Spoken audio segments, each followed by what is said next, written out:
Hello bachcho, let's see the question. The question is match the terms in the column 1 with their description in column 2 and choose the correct option. तो यहाँ पे question में हमसे पूछा है कि यहाँ पे कॉलम 1 और कॉलम 2 को मैच करके हमें यहाँ पे करेक्ट जो है आंसर वो बताना है। कॉलम 1 में हमें दे रखा है कुछ टर्म्स और कॉलम 2 में हमें उसका डिस्क्रिप्शन दे रखा है। तो यहाँ पे अगर हम देखें कि सबसे पहले कि एक एक जो टर्म है उसको हम लोग देख लेते हैं। तो अगर हम फर्स्ट टर्म की बात करें तो वो है डोमिनेंस। तो डोमिनेंस क्या होता है? डोमिनेंस होता है कि when one allele dominates the other. तो यहाँ पे क्या होता है, अगर हम एग्जांपल ले capital T and small T का, तो यहाँ पे जो कैपिटल टी है it is the dominant allele and the small T is the recessive allele. तो यहाँ पे क्या होगा कि ओवरऑल जिसका फिनोटाइप होगा वो होगा टॉल। यहाँ पे जो ओवरऑल प्लांट का फिनोटाइप होगा वो होगा टॉल। इसका मतलब the capital T expressed itself, the capital T expressed itself in heterozygous condition, in heterozygous condition। तो इस तरह के एलील को हम लोग बोलते हैं डोमिनेंट एलील। तो यहाँ पे अगर हम देखें तो हमारा जो सेकंड है वो है कोडोमिनेंस। कोडोमिनेंस क्या होता है? कोडोमिनेंस होता है कि व्हेन दो कैरेक्टर जो होते हैं वो इक्वली एक दूसरे को यहाँ पे कॉम्प्लीमेंट करते हैं, यानी कि दोनों अपने आप को इक्वली एक्सप्रेस करते हैं। तो व्हेन हम लोग बोल सकते हैं when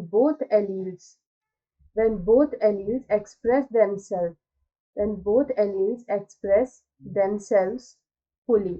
तो यहाँ पे अगर हम कोडोमिनेंस का एक एग्जाम्पल देखें तो हम अपने ब्लड ग्रुप जो हमारा होता है उसमें हम लोग ब्लड टाइप देख सकते हैं ए बी। तो यहाँ पे क्या होता है कि यहाँ पे जो एक एलील है it is I A and another allele is I B.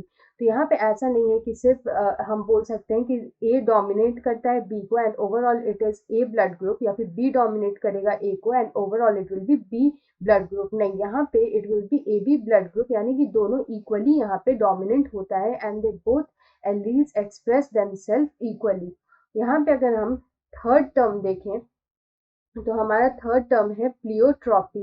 तो प्लियोट्रॉपी जो होता है वो होता है कि व्हेन सिंगल जीन जो यहाँ पे होता है, व्हेन वन सिंगल जीन वो यहाँ पे एक से ज्यादा कैरेक्टर को इन्फ्लुएंस करता है, मोर देन वन कैरेक्टर को यहाँ पे वो एक्सप्रेस करता है, it expresses more than one character, तब हम लोग इस फिनोमिना को बोलते हैं pleiotropism and such genes are called pleiotropy. यहाँ पे अगर हम देखें नेक्स्ट टर्म हमारा आता है पॉलीजेनिक इनहेरिटेंस।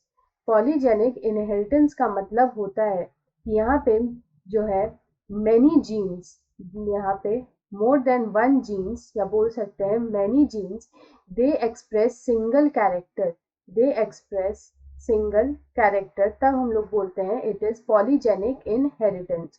तो यहाँ पे अब हम अपना टर्म्स जो है वो मैच कर लेते हैं। तो फर्स्ट इज डोमिनेंस। तो डोमिनेंस के लिए हम लोग देख सकते हैं कि यहाँ पे जो सेकंड है उसमें लिखा है it is in a heterozygous organism only one allele expresses itself. तो यहाँ पे इसको हम लोग 2 से मैच कर सकते हैं। उसके बाद आता है बी कोडोमिनेंस। तो कोडोमिनेंस को हम लोग 3 से मैच कर सकते हैं जिसमें लिखा है in a heterozygous organism both alleles express themselves fully.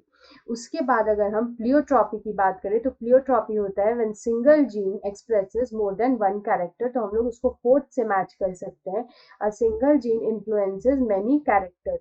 और उसके बाद फाइनली पॉलीजेनिक इनहेरिटेंस को हम लोग 1 से मैच कर सकते हैं where many genes govern a single character. तो यहाँ पे अगर हम अपने ऑप्शंस को देखें तो यहाँ पे ए का मैच होता है 2 से और बी का मैच होता है 3 से, C with 4 and D with 1। So option B is the right answer. Best of luck.